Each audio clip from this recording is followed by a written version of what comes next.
Hello বন্ধুরা, কেমন আছো সবাই? তো আজকের ব্লগটা কিন্তু এখান থেকেই শুরু করছি। এখন এই দুপুর দুপুর কিন্তু আমার মেয়ে কিছু কিছু ফল কেটে ওর বাবাকে দিচ্ছে, কারণ ওর বাবা তো শরীরটা খারাপ, অসুস্থ। তোমরা জানো, মানুষটা কোনো দিনই আমি আমার বিয়ের পর থেকে কখনো অসুস্থ হতে দেখিনি, কোনো একটা ওষুধ খেতে দেখিনি। সেই মানুষটা হঠাৎ করে ভগবান কেন আমাদের প্রতি এত নির্দয় হলো জানি না, কেন এই বিপদ আমাদের ওপরে ঘনিয়ে এলো। তো এই আর তো আমাদের কালকে আমরা এখান থেকে বেরোবো। আর এখানে সমস্ত মোটামুটি যেটুকু যা পরীক্ষা করার ছিল আমরা করেছি। তো এখন মেয়ে এই ফল টল কেটে একদম ওর বাবার পিছনেই লেগে আছে। মেয়েটা তো একদম বাবা মা ছাড়া দেখো পৃথিবীতে ওর কে আছে।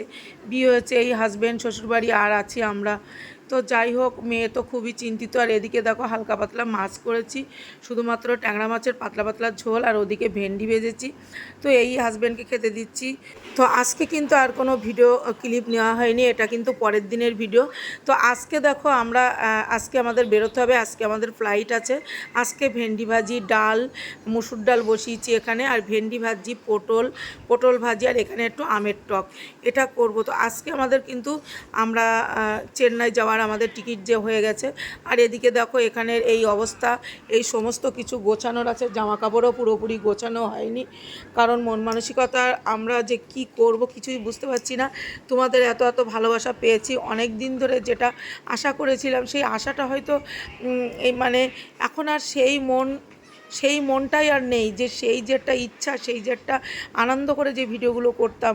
তো একদমই মনে হচ্ছে না যে আর ভিডিও করি, কিন্তু তোমাদের এত ভালোবাসা পেয়েছি। তো এখানে দাঁড়িয়ে বুঝতে পারছি না কি করব।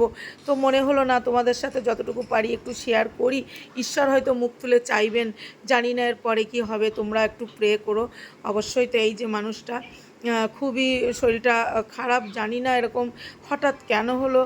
আর এদিকে সব গুছিয়ে গেছি, কিছু কিছু ডাল চাল এগুলো আমরা নিয়ে যাব। এই বিফকেস টিপকেস এইগুলো সব গোছানো হচ্ছে। আর মেয়ে একদম ডাল চাল, জামাই মেয়ে দুজনে মিলে সমস্ত, মানে আমাকে কিছুই করতে দিচ্ছে না, ওরাই সব কিছু করছে আর কি। তো এই, আর আমার ভাইকে স্নান টান করিয়ে মেয়ে রেডি করছে। আমরা কিন্তু বেরিয়ে পড়েছি অলরেডি। ভিডিও তো ওইভাবে করার মতন সময়ও নেই গো। তো যতটুকু যেখান থেকে খাপচা খাপচা করে করলেও তোমাদেরকে বোঝানোর আর জানানোর চেষ্টা করছি, তোমরা বুঝলেই ভালো। তোমাদের প্রার্থনা, তোমাদের ভালোবাসা, তোমাদের আশীর্বাদ, আর ঈশ্বরের আশীর্বাদ যদি আমার সাথে থাকে, ঈশ্বর যদি আমার সহায় থাকেন, আমি অবশ্য মানুষটাকে ভালো করে অবশ্যই নিয়ে আসবো। তো কি বলে ব্লগ করবো জানি না, আমার কিন্তু এই সমস্ত কিছুটা আমাকে একা করতে হয়, তাই ক্লিপ আমি ওভাবে নিতে পারছি না, আর পারবও না। জানি না কতদূর কি করতে পারবো, এই পেজটাকে আমি কতদূর নিয়ে যেতে পারবো, কি বন্ধ করে দিতে হবে আমি কিছুই জানি না। তো এই যে আমার মেয়ে, আমার সোনা ভাই আছে, আর আমরা এখন এই সমস্ত ব্যাগ ট্যাগ নিয়ে যাচ্ছি। আর এয়ারপোর্ট তো আমি এই প্রথমবার এলাম, কখনোই আসিনি।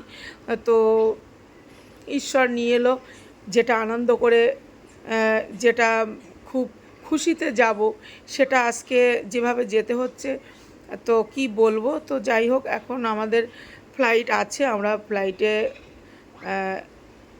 যাব। তো এখন হলো তোমরা, আমাদের 9টায় ফ্লাইট আছে, এখন সন্ধ্যা 6টা 6:30 বাজে। তো আমরা এখন এই 6টা 7টা থেকে এখান থেকে চেকিং যা কিছু করার করে নেব, সমস্ত কিছুটা আমরা রেডি করে তারপরে 9টায় ফ্লাইটে উঠতে হবে। তো জানি না কি হবে আমার, যদিও সবসময় মুখে হাসি রাখছি, মানুষটাকে একদমই করতে দিচ্ছি না, ভেঙে পড়তে দিচ্ছি না, যে না যেন সমস্তটাই ঠিক হয়ে যায়। কি বলবো, আর আমার সোনা ভাইটাকে নিয়েও আমাদের টানাটানি করতে হচ্ছে, এখানে ওখানে যেতে হচ্ছে, ছোট মানুষ কি করব বলো। এই জামাই মেয়ে আমি আর আমার হাজব্যান্ড, এই তো সবাই, এই এই 5জন। পয়সা কড়ির তো একটা ব্যাপার থাকেই, কতদূর পারবো, যতটা আছে আমার, যতটুকু যা আমার সর্বস্ব দিয়ে আমার হাজব্যান্ড, আমার স্বামী যেন আমি ফিরিয়ে আনতে একদম সুস্থ করে নিয়ে আসতে পারি। তোমরা প্রে করো অবশ্যই। তো আমরা এখন ফ্লাইটের দিকে সব রেডি করছি, এখানে সব চেকিং হচ্ছে, সমস্ত কিছুটা করে এখান থেকে ব্যাগ ট্যাগ সব দিয়ে দেওয়া হচ্ছে। আমার সব কিছুই নতুন অভিজ্ঞতা, আমি কিছুই জানি না।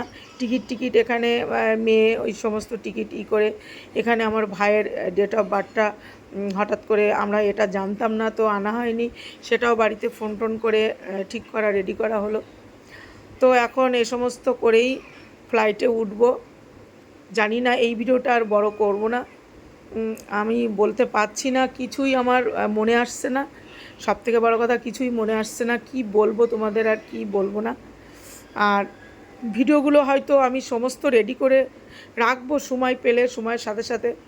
আর এই দুষ্টু ভাইটা এখানে আবার এই যে এয়ারপোর্টের মধ্যে দেখো উঠে পড়েছে এই গাড়িটার মধ্যে। আর এই একটা ম্যাম এসে কথা বলছে ভাইয়ের সাথে। তো সব কিছুই মোটামুটি ও তো অ্যান্সারও ইংলিশে দেয়, টুকটাক বুঝতে পারে আমার সোনাটা। একদিকে এগুলো দেখে হয়তো ভাইটার দিকে দেখে একটু আনন্দ হচ্ছে, আর মনে অনেক ভরসা, অনেক আশা নিয়ে যাচ্ছি গো, যেন একদম আমার হাজব্যান্ডকে আমি সুস্থ করে নিয়ে ফিরতে পারি। তো কোনো কিছুই মনে আসছে না কি বলবো তোমাদের। কেন যে ভগবান এরকম মানুষের প্রতি এরকম করে, এতটা নির্দয় কী করে হয়ে যায় হঠাৎ করে, আমি জানি না। আমার জীবনেও যে এরকম একটা দিন আসবে, এরকম একটা দিন আমাকে দেখতে হবে, আমি কখনো আশা করিনি। আমার ঈশ্বরের প্রতি এতটাই বিশ্বাস, এতটাই ভরসা ছিল, আর এখনও আছে। দেখা যাক ঈশ্বর কি করেন, ঈশ্বরের কি ইচ্ছা। তো ভিডিওর ক্লিপগুলো আমি চেষ্টা করব সময় পেলে একটু, যতটুকু পারবো একটু রেডি করে রাখার, হয়তো আগে পরে করে ছাড়বো। সবাই খুব ভালো থেকো, সবাইকে বাই।